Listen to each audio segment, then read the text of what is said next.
Assalamualaikum warahmatullahi wabarakatuh. Halo semua, perkenalkan nama saya Awalia Hamdayanti, mahasiswi Institut Manajemen Wiyata Indonesia, Program Studi Administrasi Bisnis B. Di sini, saya akan menyampaikan materi tentang lingkungan bisnis. Lingkungan bisnis dapat diartikan sebagai semua faktor yang mempengaruhi kegiatan usaha individu yang menghasilkan barang dan jasa. Dengan memahami lingkungan bisnis, maka diharapkan pembisnis dapat menganalisa usaha bisnisnya dengan cermat. Dia harus mampu mencermati mana yang menjadi kelebihan, kekurangan, peluang, bahkan ancaman bagi bisnisnya. Keterkaitan lingkungan bisnis dengan bisnis adalah keterkaitan dasar yang perlu dipahami dalam melakukan kegiatan berbisnis. Menurut Madura Jeff dalam bukunya, beliau menuturkan bahwa keberhasilan suatu bisnis pada umumnya bergantung pada lingkungan bisnis. Dengan kata lain, lingkungan bisnis adalah faktor dasar bagi keberhasilan dan kesuksesan sebuah bisnis. Tanpa adanya lingkungan bisnis yang stabil, maka bisa dipastikan sebuah bisnis akan mengalami kemunduran, bahkan kegagalan. Komponen-komponen lingkungan bisnis. Lingkungan bisnis dapat diklasifikasikan menjadi dua bagian, yaitu lingkungan internal dan lingkungan eksternal. Lingkungan internal yang pertama meliputi atau manusia. Manusia di sini tidak hanya berperan sebagai tenaga kerja, namun juga sebagai konsumen dari produk perusahaan. Artinya, meskipun sudah banyak digunakan mesin-mesin di dalam sebuah perusahaan, tetapi faktor manusia tetap berperan penting di dalamnya untuk mencapai tujuan perusahaan. Yang kedua yaitu uang. Uang di sini berarti modal usaha.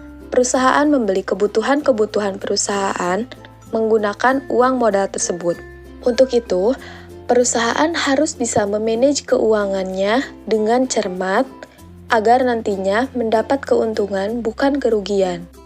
Yang ketiga yaitu material atau bahan baku. Ini merupakan faktor pendukung utama dalam proses produksi. Yang keempat yaitu mesin.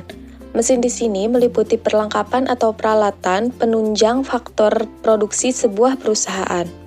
Sebuah perusahaan tidak akan berdiri tanpa ditopang oleh peralatan dan perlengkapan yang dapat memproduksi barang dan jasa yang berfungsi sebagai output dari sebuah perusahaan. Yang terakhir yaitu metode atau cara kerja. Perusahaan harus memikirkan bagaimana agar pengelolaan sumber-sumber ekonomi dapat berjalan lancar dan dapat memuaskan konsumen sekaligus dapat memberikan keuntungan bagi perusahaan. Karena kepuasan konsumen akan dapat tercapai apabila didukung oleh sistem pelayanan yang baik dari pihak perusahaan. Komponen-komponen lingkungan bisnis pada lingkungan eksternal terbagi menjadi dua, yaitu mikro dan makro.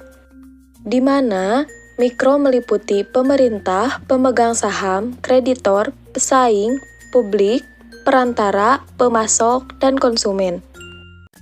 Sedangkan makro meliputi lingkungan ekonomi, lingkungan teknologi, lingkungan politik hukum, lingkungan sosial kultur, lingkungan global, dan lingkungan bisnis teknologi dan informasi.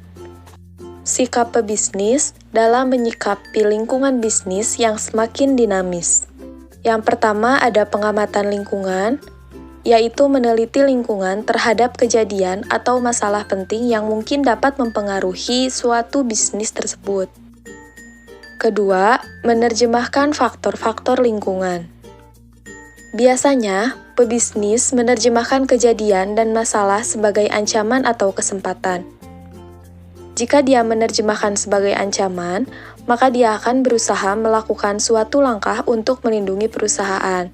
Sebaliknya, jika dia menerjemahkannya sebagai kesempatan, maka dia akan memanfaatkan kejadian tersebut dengan mempertimbangkan strategi apa untuk meningkatkan kinerja perusahaan.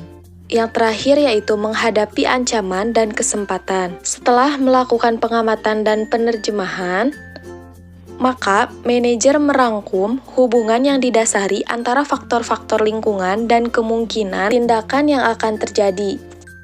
Setelah merangkum, manajer dapat mengambil tindakan untuk mengurangi dampak dari ancaman dan menggunakan kesempatan untuk meningkatkan keuntungan perusahaan. Kesimpulannya, lingkungan bisnis dan bisnis adalah keterkaitan dasar yang perlu kita pahami dalam melakukan kegiatan berbisnis agar bisnis yang kita jalani mengalami kemajuan dan keuntungan. Semoga bisa bermanfaat bagi kita semua ya. Terima kasih atas atensinya. Wassalamualaikum warahmatullahi wabarakatuh.